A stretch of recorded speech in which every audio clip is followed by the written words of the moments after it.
You know, there's one great distinction between black folks and white folks. Black people have the moral high ground. They do. Black people have when you do a comparison morally between white people and black people, you have to take away one thing: supremacy. Black people do not have a culture of black supremacy. However, white people do. So white people are narcissists, social, cultural, systemic narcissists is who we are because of our racism, because of the lies of white supremacy. How can white people have morality as long as we have bought into the lies of white supremacy? We can't. And how does that feel to know that black people have a moral high ground? How does that feel to know as a white person that you are sick, twisted, narcissistic, and immoral, highly immoral and inhumane? I don't use the N-word. What are you doing to fight and dismantle racism that benefits you, white person? Nothing. I ignore it, I deny it, or you perpetrate it. Those are the three things we do. We ignore it, we deny it, or we perpetrate it. That's what most white people do. I hate to say it, but it's true. And that's why I say we're social narcissists, and we have no moral high ground racially.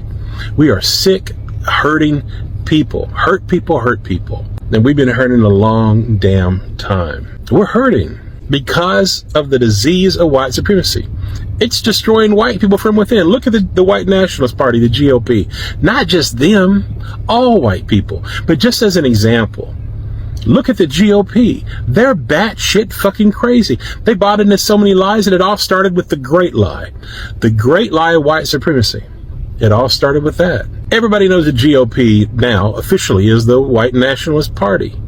That's a fact. Matter of fact, you can look at a lot of the rhetoric that they spew, and it's almost identical to what the KKK is spewing, and has been spewing for many, many, many years. It's the exact same rhetoric. It really is. Once again, I'm asking white people to understand, you don't do this just for black people as an anti-racist. You don't do it. I do it because I care about humanity, and I can't stand. I was bullied for many years. I can't stand to see people bullied.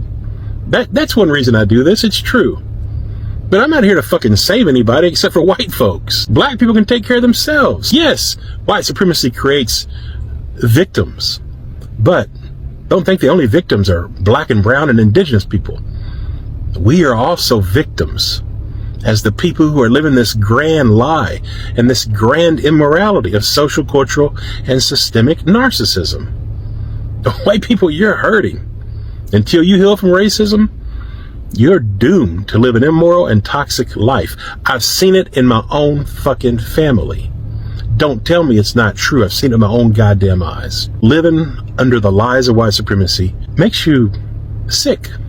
Nobody's good enough. You're not good enough. You're living lies. And it's people like Donald Trump, the grandest narcissist of them all. That's why white people love Trump. And don't think it's only the GOP, it's also in liberals. Many white liberals are just as racist as the GOPs, just in a different way. So if you're not doing anything to dismantle white supremacy as a white person, again, you are the problem. And you're only hurting yourself by ignoring it. Believe that. In this video, these two white people review the effect, and I mean the negative effect of white supremacy and racism on the morality of white people. Probably you may be thinking that white people totally enjoy white supremacy and racism. And yes, they do enjoy white supremacy and racism, but it has a debilitating effect on their morality, inner peace, and internal congruence. Why do I say this? I am not the one fabricating this. This is coming from a white man, and he is speaking from experience. Let's listen to him and watch these videos, and we'll come back and discuss afterwards. But before that, if you haven't yet liked the video, kindly like the video and as well subscribe to the channel. Let's watch the videos together. Can we talk about how miserable white people are for a second? Like, you know that white people are miserable, right? Like, have you ever looked a white person in the eye, even if they're like a big mental health person? You just look deep down and you're like, brother, you are not happy at all. And truly, it breaks my heart. But one reason, I think, one of the main reasons that a lot of white people, a lot of us are really unhappy and miserable is because we lack internal congruence. Now, congruence is a concept we learned early in grad school to help people heal. And congruence is basically internal alignment. Values and actions are on the same page, right? Like we accept every part of ourselves. We feel peace, security in who we are, congruence. And no matter how hard you try, you can never find internal congruence if you're not congruent with the world around you. If you're not understanding what's real and seeing reality and affirming what's true. So like white people who deny patriarchy and capitalism's negative effect and oppression of the world and genocide that's happening around the world, like that's incongruent with reality. That is going to have an effect on us internally. Because to deny what's happening in real time,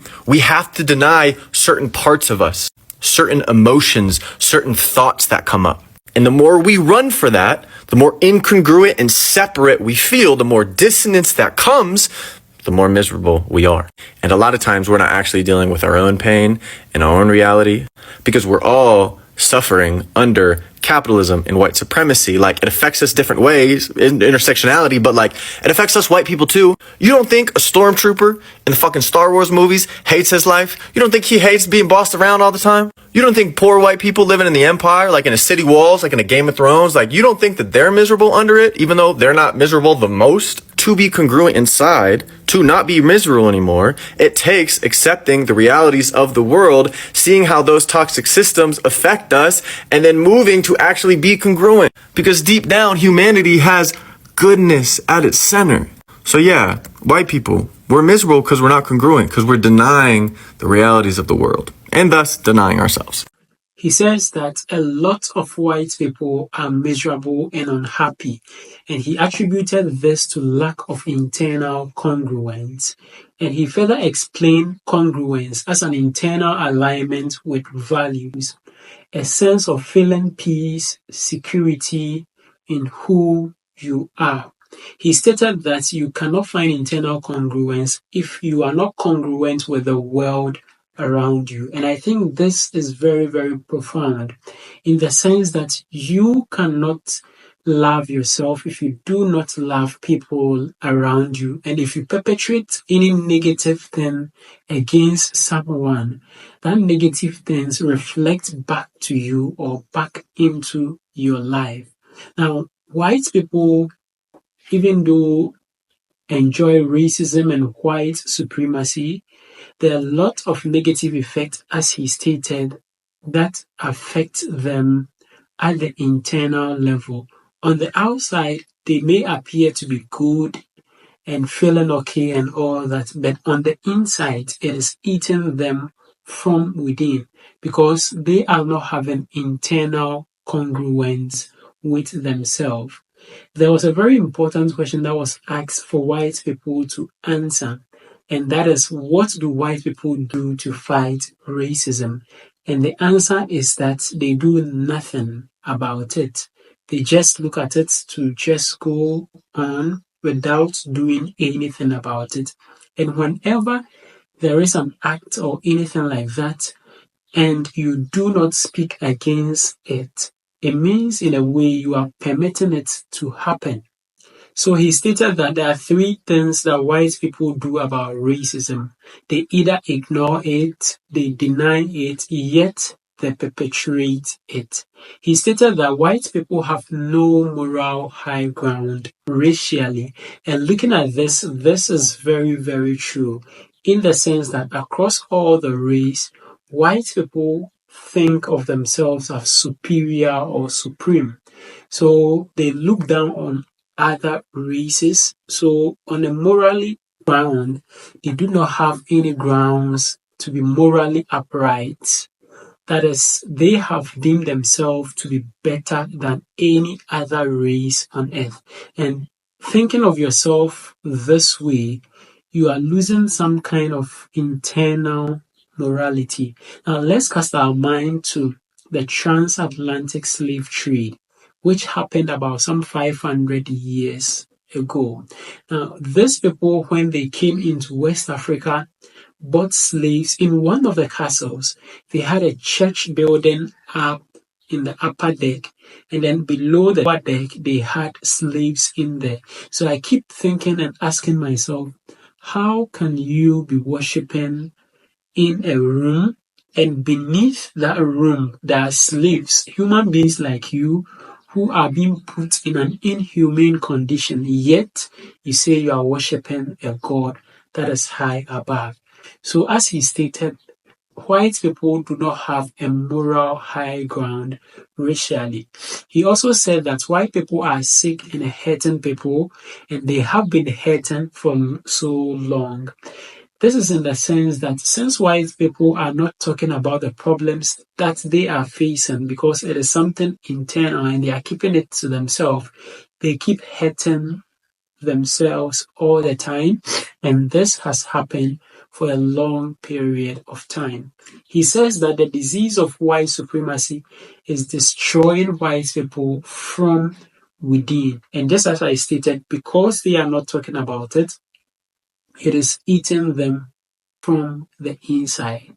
He stated that black people are not the only victims of white supremacy and racism, but also white people as well. So this is some of the things that I learned from this video. Let me also know what you think about this in the comment section below. Have you experienced any form of racism or white supremacy? Let us know in the comment section below. Are white people lacking moral high ground racially? Let me know in the comment section below. And then everything you think about this video, let me know in the comment section below. Thank you very much for watching this video. Don't forget to also subscribe to the channel if you haven't yet subscribed. Just locate the subscribe button down there. Click on the subscribe button. Click as well on the notification bell. And I'd like to see you again in my next video.